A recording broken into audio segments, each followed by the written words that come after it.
Hello everyone, welcome to my YouTube channel let's get up knowledge. तो student, आज हम देखने वाले हैं क्लास 12 ज्योग्राफी के important 5 mark question specially for your term 2 examination. Students, ये हमारा पार्ट 6 वीडियो है और पहले के पार्ट की ऑडियो के लिंक मैं आपको डिस्क्रिप्शन बॉक्स में दे दूंगी, तो आप वहां से जाकर मेरे प्रीवियस वीडियोस देख सकते हैं। And if you are new to my channel then don't forget to subscribe my channel and also press the bell icon. तो चलिए शुरू करते हैं आज का video. Chapter number 6 secondary activities. अब हम इस चैप्टर के इंपॉर्टेंट 5 मार्क क्वेश्चन डिस्कस करने वाले हैं। सो question number 1, why do large scale industries choose different locations? Mention the factors that influence industrial location. अब हमें इस क्वेश्चन में पूछा जा रहा है कि जो लार्ज स्केल इंडस्ट्रीज है वो डिफरेंट लोकेशंस क्यों चूज करती है, वो हमें बताना है।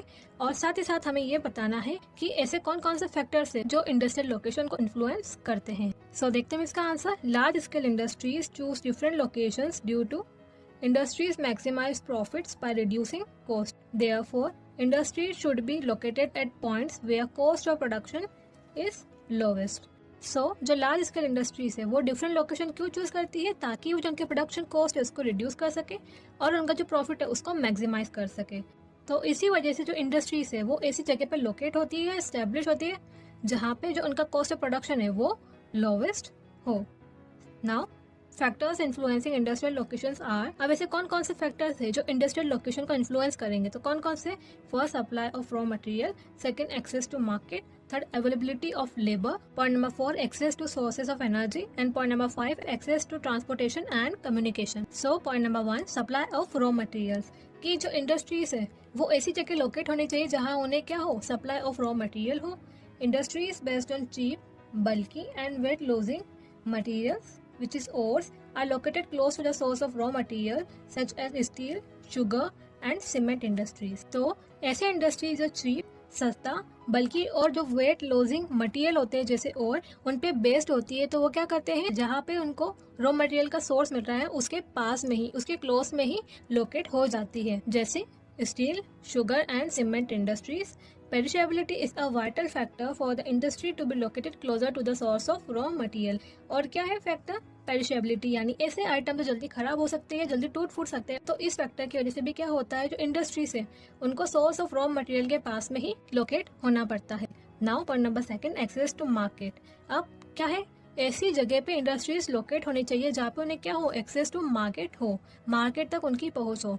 So the existence of a market for manufacture goods is the most important factor in the location of industries. अब क्या है, जो गुड्स इंडस्ट्रीज ने मैन्युफैक्चर किए पर वो गुड मार्केट तक भी तो पहुंचना चाहिए, तो एग्जिस्टेंस ऑफ मार्केट भी एक इम्पॉर्टेंट फैक्टर प्ले करता है in the location of industries. The developed regions of Europe, North America, Japan and Australia provide large global markets as the purchasing power of the people is very high.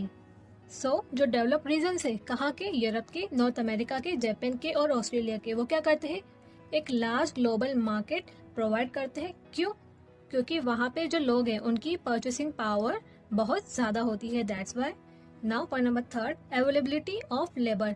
अब जो industries है उनको ऐसी जगह पे भी तो लोकेट होना पड़ेगा जहाँ पे उनको लेबर अवेलेबल हो। So labour supply is an important factor in the location of industries. तो इसी वजह से क्या है, लेबर सप्लाई एक इम्पोर्टेंट फैक्टर है in the location of industries. Some types of manufacturing industries still require skill labour. और कुछ मैन्युफैक्चरिंग इंडस्ट्रीज ऐसे भी है जिन्हें अभी भी स्किल लेबर की रिक्वायरमेंट होती है। और अब क्या हो रहा है, mostly due to increasing mechanisation, automation and flexibility of industrial processes की वजह से क्या हुआ, जो इंडस्ट्रीज की डिपेंडेंस थी किस पे, लेबर्स पे, वो अब रिड्यूस हो गई है। और अब ऐसी कुछ ही इंडस्ट्रीज है जिन्हें स्किल लेबर की रिक्वायरमेंट होती है, बाकी मोस्ट ऑफ द काम अब मैकेनाइज्ड वे में हो रहा है। और number 4, access to source of energy. अब इंडस्ट्रीज को ऐसी जगह पे तो लोकेट होना पड़ेगा जहाँ पे उन्हें सोर्स ऑफ एनर्जी का एक्सेस हो। So industries which use more power are located close to the source of energy supply such as aluminium industry. तो अब ऐसी इंडस्ट्रीज जिसे ज्यादा पावर सप्लाई की नीड होती है वो क्या करती है, सोर्स ऑफ एनर्जी सप्लाई के पास में ही लोकेट हो जाती है, जैसे aluminium industry. Now point number 5, access to transportation and communication. The cost of transport plays an important role in the location of industrial unit. अब कॉस्ट ऑफ ट्रांसपोर्टेशन भी क्या करता है, एक इम्पोर्टेंट रोल प्ले करता है, किसमें, इन the location of industrial units, कि जहाँ पे वो इंडस्ट्री लोकेट है वहाँ से जो उसकी कॉस्ट ऑफ ट्रांसपोर्ट है वो कितनी आ रही है। तो ये भी एक इम्पोर्टेंट रोल प्ले करता है in the location of industries. Western Europe and Eastern North America have highly developed transport system which has always induced a concentration of industries in these areas। अब क्या है, वेस्टर्न यूरोप और जो eastern north America है वहाँ पे क्या है, हाईली डेवलप्ड ट्रांसपोर्ट सिस्टम है, और इसी वजह से ये जो एरिया है वो लार्ज नंबर ऑफ इंडस्ट्रीज के कंसंट्रेशन को इंड्यूस करता है। Communication is also an important need for industries for the exchange and management of information। अब क्या है, कम्युनिकेशन भी एक इम्पोर्टेंट रोल प्ले करता है for industries for the exchange and management of information. Okay, now question number 2, Africa has immense natural resources and yet it is industrially the most backward continent. Comment. अब हमें इस question में एक statement दे रखा है कि Africa has immense natural resources and yet it is industrially the most backward continent. तो ये स्टेटमेंट ये कह रहा है कि जो अफ्रीका है उसके पास इमेंस नेचुरल रिसोर्सेज है, यानी बहुत सारे नेचुरल रिसोर्सेज है, पर इसके बावजूद भी वो क्या है, industrially the most backward continent है, यानी जितने भी कॉन्टिनेंट है उनमें इंडस्ट्रियली सबसे पीछे है। तो इस स्टेटमेंट पे हमें कमेंट करना है। So Africa has immense natural resources and yet it is industrially the most backward continent. It is the reserve house of many minerals such as copper, coal, mineral oil and other minerals. जो Africa continent है वो क्या है, बहुत सारे minerals का एक reserve house है, जैसे copper, coal, mineral oil and other minerals. But these countries are backward in the field of manufacturing. अब क्या है, ये जो कंट्रीज है इनमें एम्पल ऑफ रिसोर्सेज तो पाए जा रहे हैं, क्या है, ये reserve house of many resources है, पर ये जो कंट्रीज है ये मैन्युफैक्चरिंग के फील्ड में पीछे है। क्यों, उसके रीजंस हमने नीचे मेंशन किए हैं। So point number 1, unfavourable climatic conditions की वजह से। Point number 2, low level of technological development की वजह से। Lack of rapid network of transport and communication की वजह से। Lack of developed energy resources की वजह से। And point number 5, lack of market facilities की वजह से। So point number 1, unfavorable climatic conditions. The climate of the most of the countries in this continent where mineral based industries can be set is not favorable। अब ये जो Africa continent है यहाँ की जो मोस्ट ऑफ द कंट्रीज है उनका climate favourable नहीं है कि वहाँ पे ये जो मिनरल बेस्ड इंडस्ट्रीज है उन्हें सेटअप करा जा सके। Point number 2, low level of technological development. The African countries lagged behind and have not develop modern technology. अब ये जो अफ्रीकन कंट्रीज है ये लैग बिहाइंड कर रही है फ्रॉम अदर कंट्रीज, और इन्होंने अभी तक जो मॉडर्न टेक्नोलॉजी है जो अभी मॉडर्न मैन्युफैक्चरिंग में काम आती है वो अभी तक डेवलप नहीं की है। Therefore the countries are backward in industrialization। और इसी वजह से क्या है, ये जो कंट्रीज है वो इंडस्ट्रियलाइजेशन में सबसे पीछे हैं। Technological advancements are an important aspects of modern manufacturing. जबकि क्या है, जो टेक्नोलॉजिकल एडवांसमेंट है वो मॉडर्न मैन्युफैक्चरिंग का एक इम्पोर्टेंट एस्पेक्ट है। Now point number 3, lack of rapid network of transport and communication. The African countries could not develop sufficient transport and communication services which are born to modern industrialization। और साथ ही साथ क्या है, ये जो अफ्रीकन कंट्रीज है उन्होंने अभी तक sufficient transport and communication service भी डेवलप नहीं किया इनकी कंट्रीज में, जो कि मॉडर्न इंडस्ट्रियलाइजेशन में हेल्प कर सके। Now point number 4, lack of developed energy resources. Although the African countries are rich in coal, petroleum and water resources, but they could not develop them to utilize in manufacturing। अब क्या है, जो African countries है वो किस किस में rich है, कोल, पेट्रोलियम एंड वाटर रिसोर्सेज में रिच है, यानी ये सब चीजें वहाँ पे अबंडेंस में पाया जाता है, पर क्या है ये इन सबको भी इतना डेवलप नहीं कर सके हैं कि इन्हें मैन्युफैक्चरिंग में यूटिलाइज कर सके। Point number 5, lack of market facilities. Africa being a backward continent lacks market facilities, hence this proves to be an hindrance in the setting up of industries। अब क्या है, जो ये अफ्रीका है ये बैकवर्ड कॉन्टिनेंट होने की वजह से क्या है, इसमें जो मोस्ट ऑफ द कंट्रीज है उनमें मार्केट फैसिलिटीज भी नहीं है, जिसकी वजह से क्या है, अगर जो इंडस्ट्रीज वहाँ पे सेटअप भी होगी तो वो उनके लिए एक हिंड्रेंस रहेगा। Question number 3, why are the high-tech industries located in the periphery of metropolitan areas? अब ये जो हाईटेक इंडस्ट्रीज है वो जो मेट्रोपॉलिटन एरिया है उनकी पेरिफेरी यानी उनके आउटस्कर्ट्स में ही क्यों सेटअप होती है या लोकेटेड होती है, तो इसका रीजन हमें बताना है। So point number 1, space is available for future expansion. Point number 2, cheaper land value. Point number 3, इसी accessibility and well-lit connectivity due to development of transport and communication। Point number 4, favorable climate. And point number 5, easy availability of labor and manpower. So point number 1, space is available for future expansion. Abundant space is available in case of future expansion as well as availability of civil amenities. अब क्या है, ऐसी जगह पे क्या होता है, ये जो हाईटेक इंडस्ट्रीज है उनको अबंडेंस स्पेस यानी एम्पल ऑफ स्पेस मिलता है, जिससे क्या हो, अगर इन्हें फ्यूचर में एक्सपांशन भी करना पड़े तो इन्हें कोई प्रॉब्लम ना हो, और साथ ही साथ जो यहाँ के जो वर्कर है उनको जो सिविल अम्यूनिटीज यानी फैसिलिटीज जो प्रोवाइड करी जाती है उसको अवेलेबल करने में भी कोई प्रॉब्लम ना हो। दैट्स वाई जो ये हाईटेक इंडस्ट्रीज है ये ऐसी पेरिफेरी या आउटस्कर्ट्स ऑफ मेट्रोपॉलिटन सिटीज में सेटअप होती है। Now point number 2, cheaper land value. The land cost in the periphery of metropolitan areas is affordable to purchase. और क्या है, ऐसी पेरिफेरी या ऐसे आउटस्कर्ट्स में जो ये लैंड परचेस करते हैं वो चीपर वैल्यू की होती है। दैट्स वाई ये क्या है, इनके लिए अफोर्डेबल टू परचेस होता है। नाउ पॉइंट नंबर 3, इसी accessibility and well let connectivity due to development of transport and communication. The industries setup in the periphery of the metropolitan cities have the advantage of easy connectivity and well let and advanced transportation facilities. और साथ ही साथ क्या है, ये जो hi tech industries है ये metropolitan cities के या मेट्रोपॉलिटन एरियाज के पेरिफेरी में क्यों सेटअप होती है, ताकि इन्हें क्या हो, इजी कनेक्टिविटी मिल सके और well laid and well advance transportation facilities मिल सके। Point number 4, favourable climate. Climate is also favorable, which does not act as an hindrance in the working of the high-tech industries. और क्या होता है, जो मेट्रोपॉलिटन एरियाज है उनके periphery या उनके आउटस्कर्ट्स में क्या होता है, फेवरेबल क्लाइमेट होता है, जो हाईटेक इंडस्ट्रीज है उनके वर्क में कोई भी हिंडर नहीं लाता है। Now point number 5, easy availability of labour and man power. Manpower and labor is easily available as people flock to such places in search of employment and financial security. और ऐसी जगह पे क्या होता है, जो मैन पावर और जो लेबर है वो इजीली अवेलेबल हो जाते हैं। क्यों? क्योंकि ऐसी जगह पे क्या है, लोग एम्प्लॉयमेंट के लिए आते हैं और साथ ही साथ इसलिए आते हैं, फाइनेंशियल सिक्योरिटी के लिए आते हैं। दैट्स वाई जो हाईटेक इंडस्ट्रीज है वो जो मेट्रोपॉलिटन एरियाज है उनकी पेरिफेरी में लोकेट होती है। Now question number 4, define the term manufacturing. अब जो मैन्युफैक्चरिंग जो टर्म है उसे हमें डिफाइन करना है in our answer and explain any 4 features of small scale manufacturing. और साथ ही साथ हमें क्या करना है, स्मॉल स्केल मैन्युफैक्चरिंग के 4 फीचर्स बताने हैं.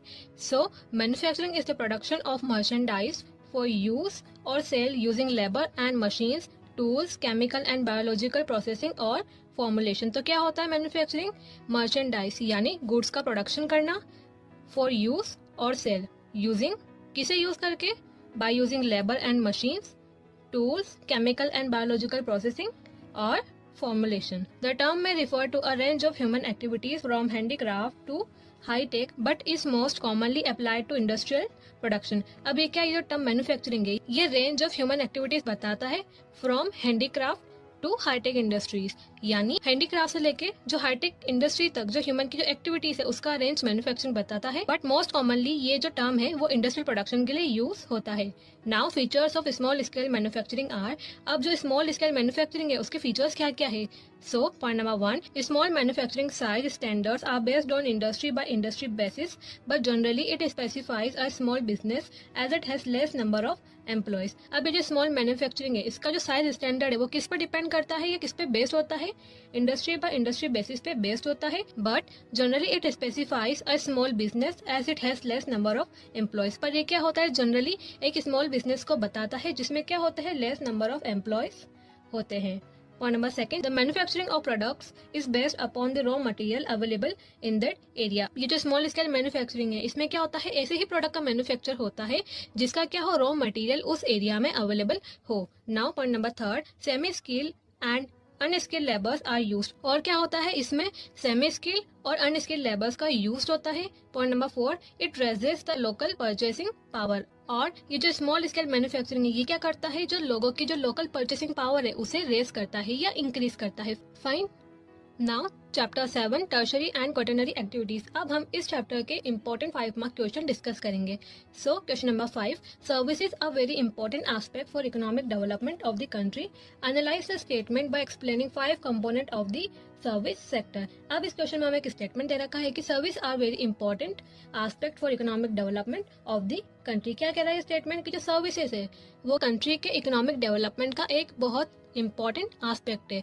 तो इस स्टेटमेंट को हमें एनालाइज करना है bye explaining 5 component of the service sector. So the service sector produces intangible goods. क्या प्रोड्यूस करता है सर्विस सेक्टर? इंटेंजिबल गुड्स, यानी ऐसे गुड्स जिसे हम टच नहीं कर सकते, पर वो क्या करते हैं, इनडायरेक्टली जो हमारी ह्यूमन वांट्स है उसको फुलफिल करते हैं। More precisely services instead of goods. क्या करते हैं ये, हमें प्रिसाइसली सर्विसेज देता है ये sector instead of goods, goods देने के बजाय। Now the major components of a service sector are. अब क्या क्या सर्विस सेक्टर के major component? First business sector, second finance, point number 3 wholesale and retail trading, point number 4 transportation and communication, and point number 5 entertainment. Point number 1 business sector. Business sector or corporate sector is a part of the economy made up by the companies. अब ये क्या है business sector, और क्या कह सकते हैं हम इसे corporate sector? ये क्या है, इकोनॉमी का पार्ट है which is made up by whom? By companies. It is a subset of the domestic economy. क्या है ये, हमारी डोमेस्टिक इकोनॉमी का एक सबसेट है, एक पार्ट है, एक्सक्लूडिंग यानी कि किसको छोड़ के, the economic activities of general government, of private household and of non private organisation serving individuals. Point number second finance. Finance is a field that deals with the study of investment. अब ये क्या होता है finance? ये ऐसा field है जो किससे डील करता है, इन्वेस्टमेंट की स्टडी से डील करता है। Now point number third wholesale and retail trading. Wholesale trade means trading in large quantities and retail trading means selling in small quantities. क्या होता है wholesale trading में? large quantities में trading होती है तो वो क्या है, wholesale trade, और जब small quantities में जब selling होती है वो क्या होता है, retail trade. In wholesale trade the goods are mainly sold to the retailer who sells it to the customer. अब क्या होता है होलसेल ट्रेड में, कि जो गुड्स है वो मेनली किसे सोल्ड किए जाते हैं, रिटेलर को, फिर जो रिटेलर है वो किसे सेल करेगा, उसे कस्टमर को। Point number 4 transportation and communication. Modern transportation and communication plays an important role in the integrated economic development. जो मॉडर्न कम्युनिकेशन है वो क्या करता है, कंट्री के इंटीग्रेटेड इकोनॉमिक डेवलपमेंट में एक इंपॉर्टेंट रोल प्ले करता है। Now point number 5 entertainment. Entertainment sector consists of many different segments under its fold such as television, print, radio, internet and films. अब क्या है, जो एंटरटेनमेंट सेक्टर है उसमें भी क्या होता है, डिफरेंट सेगमेंट्स होते हैं such as television, print, radio, internet and films. Now question number 6 what is medical tourism. अब जो मेडिकल टूरिज्म है वो क्या होता है उसे हमें बताना है। Explain the scope of medical services for overseas patients in India. अब क्या है, जो मेडिकल सर्विसेज के लिए जो ओवरसीज पेशेंट्स यानी जो अदर कंट्री से जो पेशेंट्स आ रहे हैं इन आवर कंट्री इंडिया, उसका हमें स्कोप बताना है for us. So, medical tourism is defined as the process of traveling outside the country of residence for the purpose of receiving medical care. तो क्या होता है मेडिकल टूरिज्म, कि अपनी कंट्री ऑफ रेसिडेंस से क्या करना, बाहर जाना। क्यों? For the purpose of receiving medical care. Traditionally, people travel from underdeveloped countries to highly developed countries for treatment that was not available in their own country. Traditionally क्या होता था, जो लोग हैं जो अंडर डेवलप कंट्रीज में रहते हैं वो किस में ट्रैवल करते थे, हाई डेवलप कंट्रीज में ट्रैवल करते थे। क्यों? For the treatment that was not available in their own countries. उन ट्रीटमेंट्स को लेने के लिए जो कि उनकी कंट्री में अवेलेबल नहीं है। But the trends have reverse now, people have started travelling from developed countries to third world countries. कौन सी है third world countries? Developing countries, for medical treatments because of low cost medical treatments with results at par with the best in the world with zero waiting time. पहले जो trend था under develop countries से develop countries में जाने का for availing medical treatment, वो क्या हो रहा है, अब रिवर्स हो चुका है। यानी जो डेवलप कंट्रीज के जो लोग हैं वो कहाँ आ रहे हैं, थर्ड वर्ल्ड कंट्रीज यानी डेवलपिंग कंट्रीज में आ रहे हैं। क्यों? For availing the medical treatments, क्योंकि ये जो डेवलपिंग कंट्रीज यहाँ पे क्या है, जो मेडिकल ट्रीटमेंट्स है वो उन्हें लो कॉस्ट पर ही मिल जाता है with best result eight par with the world and with zero waiting time. Now scope of medical services for overseas patients in India are, point number 1, about 50,000 patients from USA visited India in 2005 for treatment. अब क्या हो रहा है, USA से 55,000 patients कहाँ पे आए, हमारी कंट्री इंडिया में in the year 2005 for medical treatment. Point number 2, India has emerged as the leading country of medical tourism in the world. अब क्या हो रहा है, जो हमारा कंट्री इंडिया है वो क्या हो रहा है, as a leading country of medical tourism emerge हो रहा है in the world. Now, point number 3, world-class hospitals are located in metropolitan cities of India. और साथ ही साथ क्या है, जो हमारा इंडिया है उसकी जो मेट्रोपॉलिटन सिटीज है उसमें वर्ल्ड क्लास हॉस्पिटल भी लोकेटेड है जो कि मेडिकल टूरिज्म है उसे सपोर्ट कर रहे हैं। Point number 4, medical tourism brings abundant benefits for the developing countries like India by boosting its economy. और क्या है ये जो मेडिकल टूरिज्म है, ये क्या कर रहा है, जो developing countries like our country India, उसे अबंडेंट यानी बहुत सारे बेनिफिट्स दे रहा है by boosting its economy. Fine. Now question number 7, explain 5 characteristics of quaternary activities. अब हमें इस क्वेश्चन में जो क्वाटरनरी एक्टिविटीज है उसके 5 कैरेक्टरिस्टिक्स एक्सप्लेन करने हैं. So point number 1, quaternary services are the develop form of services. क्या होती है quaternary services? Develop form of services. This includes specific knowledge, technical skill, competence of communication and administrative competence. तो क्या include होता है quaternary activities में? Specific knowledge, technical skills, competence of communication and administrative competence. Now point number 2, quaternary activities centre around research and development. और क्या है ये जो क्वाटरनरी एक्टिविटीज है, इसका मेन फोकस क्या है? Research and development. Point number 3, quaternary activities involve the collection, production and dissemination of information. और क्या होता है इस एक्टिविटी में? जो इन्फॉर्मेशन है उसका कलेक्शन, देन उसका प्रोडक्शन और उसके बाद उसका डिसएमिनेशन यानी जो इन्फॉर्मेशन है उसका प्रचार करना या लोगों के अमंग उसे स्प्रेड करना. Now point number 4, like some of the tertiary functions, quaternary activities can also be outsourced. अब क्या है, कुछ टर्शियरी फंक्शंस की तरह ही क्या है, हम क्या कर सकते हैं, जो क्वाटरनरी एक्टिविटीज है उनको भी आउटसोर्स कर सकते हैं. क्योंकि क्या है, ये किसी भी रिसोर्सेज से टाइड नहीं होती है और साथ ही साथ इन्वायरमेंट का भी इस पे कोई अफेक्ट नहीं होता है और मार्केट से भी लोकलाइज नहीं होती है.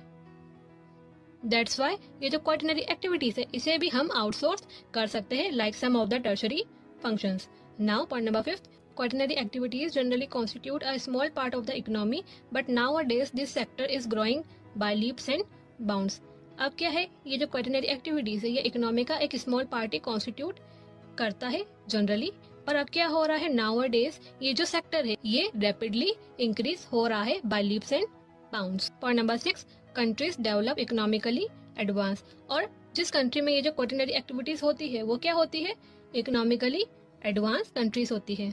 Now chapter 8, transport and communication. अब हम इस चैप्टर के इम्पोर्टेंट 5 मार्क क्वेश्चन डिस्कस करेंगे. So question number 8, what is transport. अब ट्रांसपोर्ट क्या होता है उसे हमें बताना है. How do the factors of demand and routes affect the transport services throughout the world.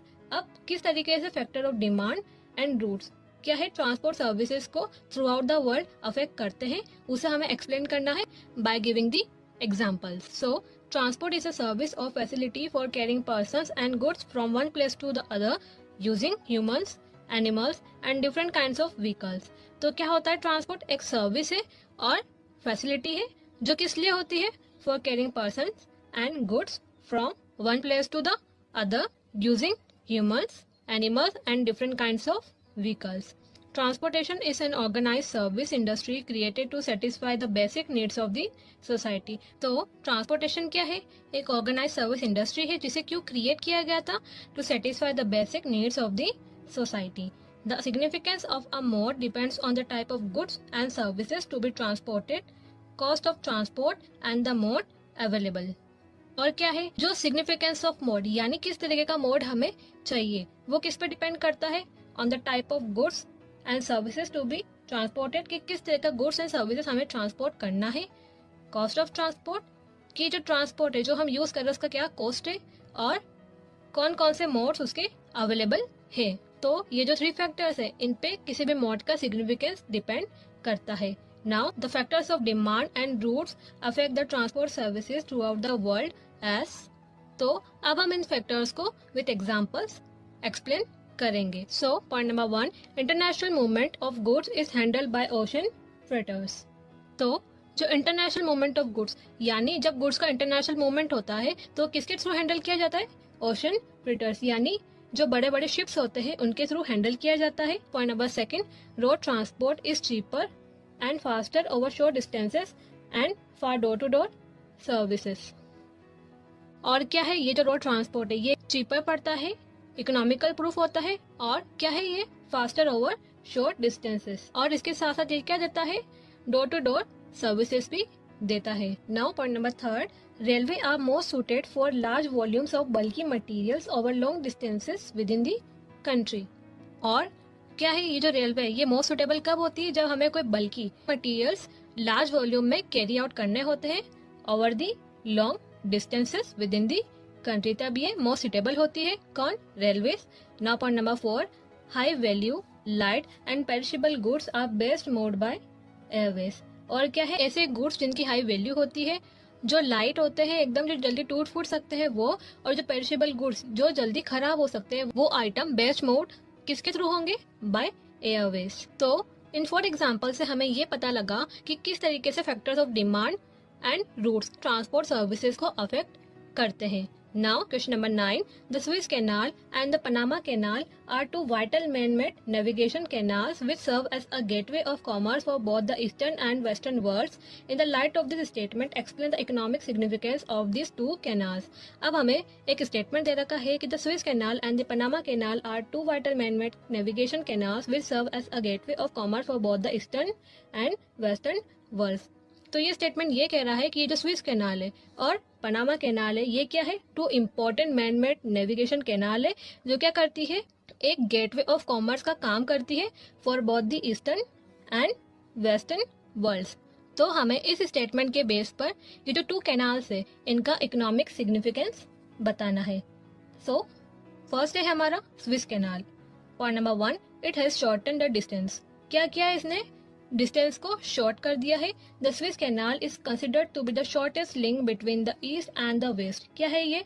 Shortest link है between the East and the West due to its unique geographical location. क्यों? क्योंकि क्या है? इसकी एक यूनिक ज्योग्राफिकल लोकेशन है, that's why. Point number 2, it saves time and fuel. और ये क्या करता है?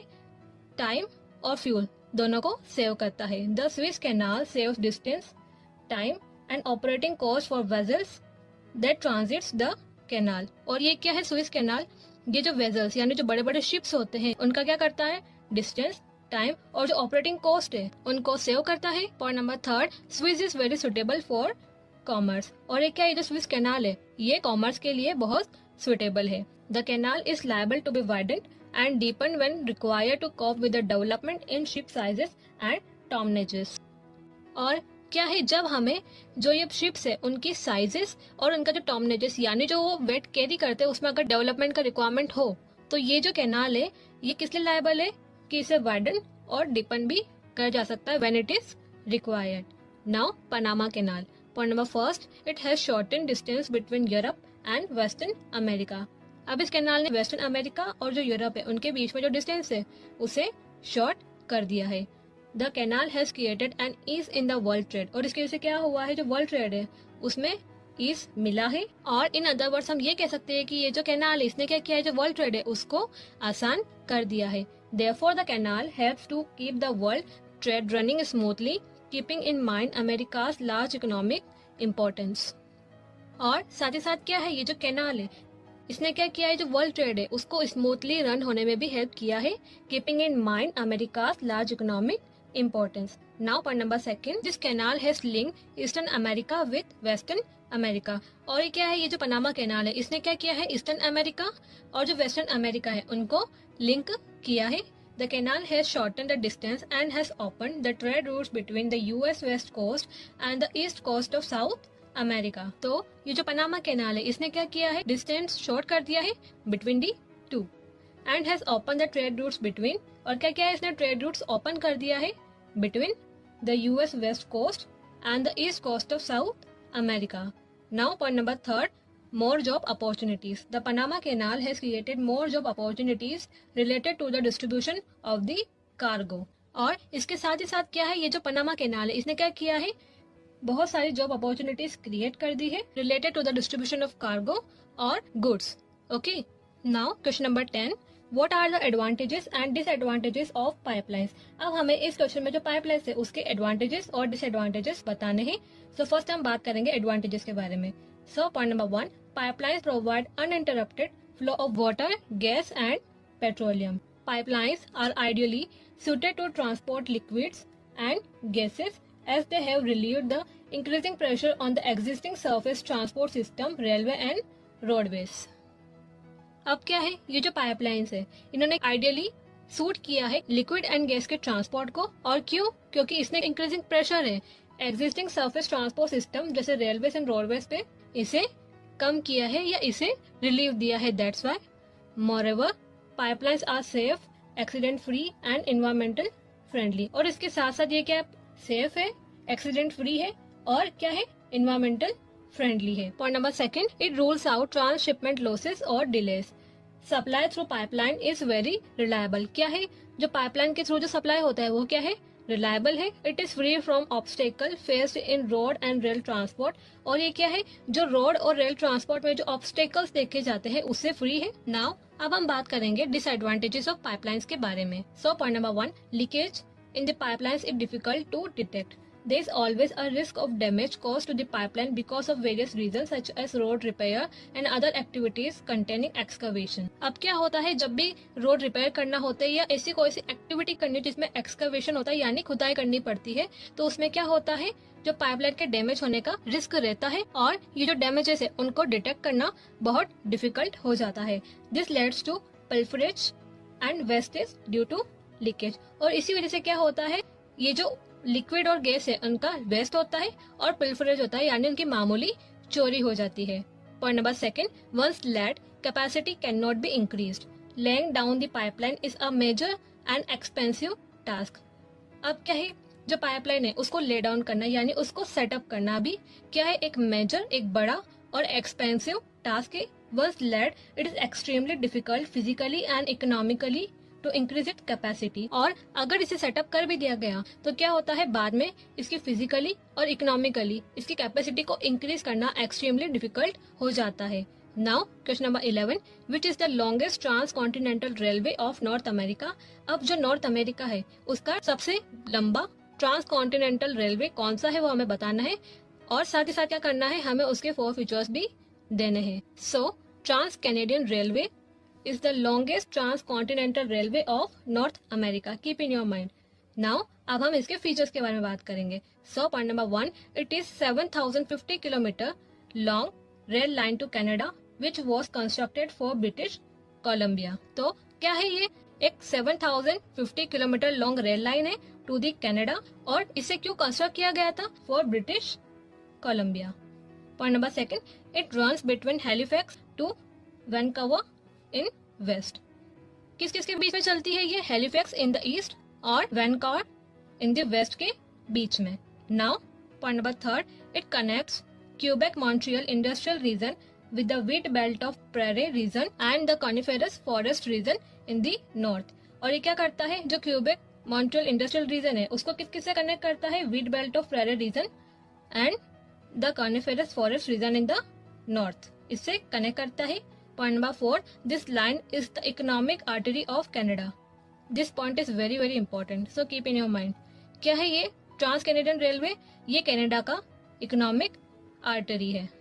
Point number 5, wheat and meat are the important exports on this route। इस रोड का important export कौन सा सामान है, wheat and meat। Now question number 12, explain the merits and demerits of road transport in the world। अब world में जो road transport है उसका मेरिट एंड डीमेरिट हमें एक्सप्लेन करना है इन आर आंसर। सो फर्स्ट हम बात करेंगे मेरिट्स के बारे में यानी एडवांटेजेस के बारे में एंड बाद में डिमेरिट्स यानी डिसएडवांटेजेस के बारे में। So first, it offers door to door service. क्या देता है रोड ट्रांसपोर्ट हमें, door to door service. The outstanding advantage of road transport is that it provides door to door service और warehouse to warehouse service.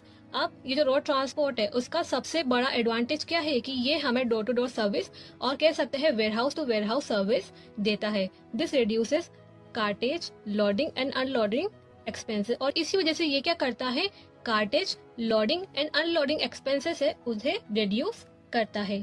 Now point number second, road transport is the most economical for short distances. It is economic and quicker for carrying goods and people over short distances. अब क्या है, ये जो road transport है ये लोगों को और गुड्स को ओवर शॉर्ट डिस्टेंसेस पे मूव करने में इकोनॉमिक एंड क्विकर प्रूफ होता है। Now point number third, it plays a vital role in a nations trade and commerce and for promoting tourism। Road transport is carried on to nearby countries for exchange of goods and increasing cultural exchange। ये जो road transport है ये क्या करता है, जो पास की जो कंट्रीज है, जो नियर कंट्रीज है उनमें लोगों को ट्रांसपोर्ट करने में भी मदद करता है, जो कि किसमें हेल्प करता है, for exchange of goods and increasing cultural exchange. Now अब हम डिमेरिट्स की बात करेंगे of road transport. Point number 1, during rainy season unmetalled road become unmotorable. Motor transport is not as reliable as rail transport. अब क्या है, rainy season में ये जो रोड ट्रांसपोर्ट है वो रिलायबल नहीं होता है जितना रेल ट्रांसपोर्ट होता है, क्योंकि क्या होता है, ड्यूरिंग रेनी और फ्लड सीजन ये जो अनमेटल रोड्स है यानी जो कच्ची सड़कें होती है वो हमारे यूज के लिए अनफिट और अनसेफ हो जाती है। Now point number 2, its construction and maintenance require heavy expenditure.